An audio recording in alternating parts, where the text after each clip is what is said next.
Assalamualaikum warahmatullahi wabarakatuh. Salam sejahtera untuk kita semua. Yang terhormat Bapak Trianto SSM Hum selaku dosen pengampu mata kuliah Problematika Pembelajaran Bahasa Universitas Muhammadiyah Bogor Raya, dan yang saya banggakan teman-teman seperjuangan Pendidikan Bahasa dan Sastra Indonesia semester 7A. Perkenalkan, nama saya Nerul Minta. Di sini saya akan menjelaskan mengenai budaya dan kelas sebagai unsur problematika bahasa. Adapun video pembelajaran ini saya buat untuk memenuhi tugas mata kuliah Problematika Pembelajaran Bahasa.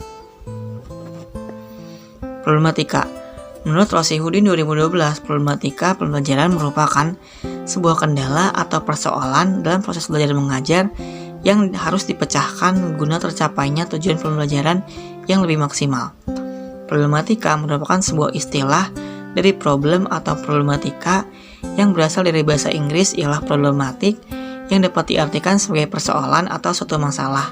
Nah, dapat saya simpulkan, problematika pembelajaran merupakan suatu persoalan atau suatu kendala yang terjadi ketika kita dalam proses belajar mengajar.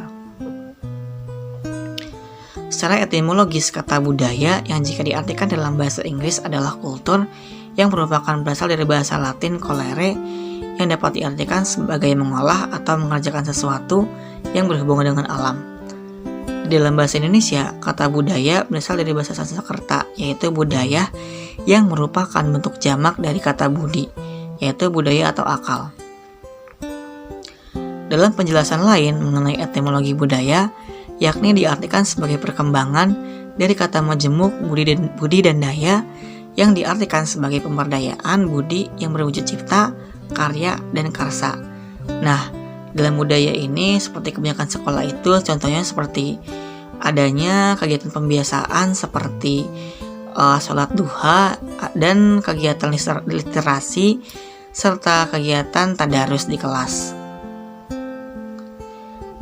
Adanya beberapa problematika yang didapatkan ketika dalam proses pembelajaran adalah yang pertama, peserta didik dominan menggunakan bahasa daerah sebagai bahasa pertama dalam kegiatan pembelajaran. Kenapa hal ini saya katakan problematika?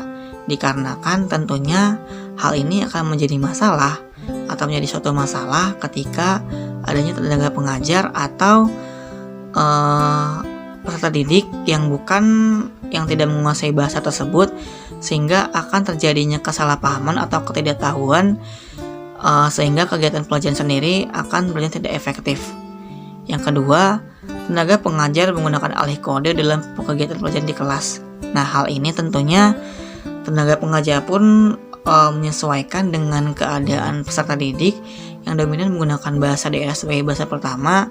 Tentunya tenaga pengajar sini menggunakan alih kode, yaitu menggunakan dua bahasa, bahasa daerah dan bahasa Indonesia untuk mendukung kegiatan pembelajaran di kelas.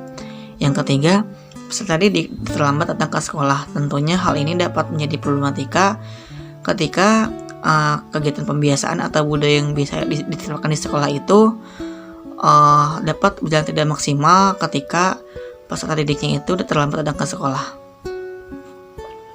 Saran atau rekomendasi. Yang pertama, peserta didik ketika dalam pembelajaran, khususnya pelajaran bahasa Indonesia, diajak atau dihimbau untuk menggunakan bahasa Indonesia yang baik dan benar. Tentunya hal ini bertujuan agar penutur bahasa Indonesia itu tidak kehilangan penuturnya. Yang kedua, seluruh elemen sekolah diharapkan membuat kebijakan atau peraturan seperti Rabun Junda untuk menghasilkan bahasa daerah. Nah, tentunya hal ini pun bertujuan agar bahasa daerah atau budaya daerah itu tidak kehilangan dari si peserta itu sendiri. Yang ketiga, pihak sekolah, wali kelas, dan orang tua murid senantiasa untuk memperhatikan keadaan peserta didik agar tepat waktu. Cukup sekian yang bisa saya sampaikan, kurang lebihnya mohon maaf. Billahi fisabilil haq, wassalamualaikum warahmatullahi wabarakatuh.